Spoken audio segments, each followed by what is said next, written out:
অজিঙ্ক্য রাহানে এবং ভেঙ্কটেশ আয়ার দুজনের মধ্যে অভিজ্ঞতা এবং পরিপক্কতা কার বেশি? নেতৃত্ব দেওয়ার জন্য ক্ষমতা কার বেশি? প্রশ্ন উঠতে শুরু হয়েছে ক্রিকেট প্রেমী, বিশেষ করে কলকাতা নাইট রাইডার্সের ভক্তদের মাঝে। আর এই ভিডিওতে আমরা এই সব প্রশ্নের সমীকরণ করার চেষ্টা করব। আপনারা দেখছেন গ্রামীণ লিগ ইউটিউব চ্যানেল এবং কলকাতা স্পোর্টস ফেসবুক পেজ। গতবারের ডিফেন্ডিং চ্যাম্পিয়ন কলকাতা নাইট রাইডার্সের অধিনায়ক হিসাবে নিযুক্ত হয়েছেন অজিঙ্ক্য রাহানে, যিনি কিনা এবছর নিলামে অবিক্রি ছিলেন। কলকাতা নাইট রাইডার্স অনেক চেষ্টা করেও গতবারের ক্যাপ্টেন সুরেশ আইয়ারকে নিলামে কিনতে পারেনি।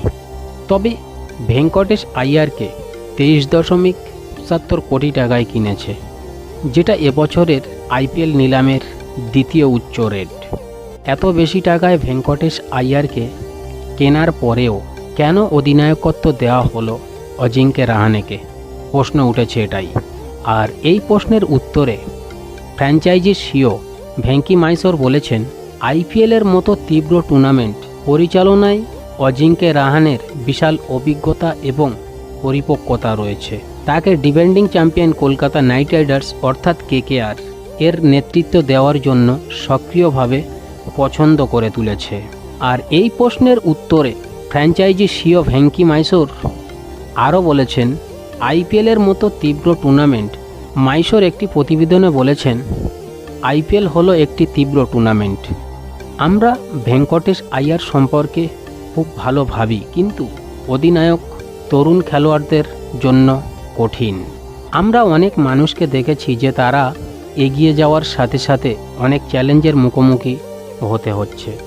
এর জন্য খুব দৃঢ় হাত লাগে, প্রচুর পরিপক্কতা এবং অভিজ্ঞতা লাগে, যা আমরা অনুভব করেছি অজিঙ্ক্য রাহানের মধ্যে। তাই আমরা অজিঙ্ক্য রাহানেকে অধিনায়ক হিসাবে বেছে নিয়েছি। গত নভেম্বরে দ্বিতীয় নিলামে আসা প্রথম খেলোয়াড় অজিঙ্ক্য রাহানে প্রথমবারের মতো অবিক্রিত ছিলেন এবং শেষে কেকেআর তাকে 1.5 কোটি টাকায় কিনে নেয়। রাহানে এটি দ্বিতীয় মেয়াদ। 2022 সালে কেকেআরের হয়ে খেলেছিলেন এবং কেকেআর সে বছর সপ্তম স্থান অধিকার করেছিল। এবার আসি অজিঙ্ক্য রাহানের অভিজ্ঞতা এবং পরিপক্কতা নিয়ে। 2008 সাল থেকে শুরু হয়েছে আইপিএল, আর শুরু থেকেই অজিঙ্ক্য রাহানে এই আইপিএলে যোগদান করে আছেন। ভারতের অধিনায়কত্বের কিছু অভিজ্ঞতা রয়েছে।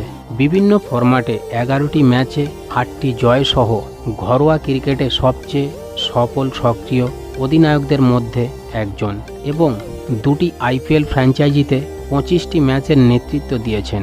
একবার রাইজিং পুনে সুপার জায়ান্ট এবং বাকিটা রাজস্থান রয়্যালসের হয়ে।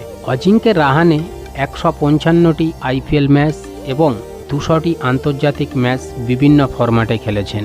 সে ভারতকে নেতৃত্ব দিয়েছে, ঘরোয়া ক্রিকেটে মুম্বাইকে নেতৃত্ব দিয়েছে, আইপিএলে নেতৃত্ব দিয়েছে এবং আইপিএলের প্রথম মরশুম থেকে এখনও পর্যন্ত খেলে আসছে। মোট কথায় তার অনেক অভিজ্ঞতা এবং পরিপক্কতা রয়েছে। আর অধিনায়কত্ব শুধু মাঠেই নয়, মাঠের বাইরে খেলোয়াড়দের সাথে, মিডিয়াদের সাথে, কোচদের সাথে, সবার সাথে সুসম্পর্ক রাখতে হয় এবং প্লেয়ারদের মধ্যে থেকে 100% বার করে নিতে হয়। সেটা সবার দ্বারাই সম্ভব হয় না, সেটা রাহানের মধ্যে আছে। মাইসুর আরও বলেন, ভেঙ্কটেশকে সহ অধিনায়ক হিসাবে আমরা নিয়োগ করেছি। অজিঙ্ক্য রাহানের কাছ থেকে সে আস্তে আস্তে অনেক কিছুই শিখবে এবং আগামীতে সে অধিনায়ক হওয়ার যোগ্যতা অর্জন করবে। এই ছিল আজকের প্রতিবেদন। যে সমস্ত মানুষ ভিডিওটি প্রথম থেকে দেখছিলেন, সকলকে চ্যানেলের পক্ষ থেকে, পেজের পক্ষ থেকে আন্তরিক প্রীতি শুভেচ্ছা এবং ভালোবাসা জানাই। কথা হবে আবার অন্য কোনো ভিডিওতে। ধন্যবাদ সবাইকে।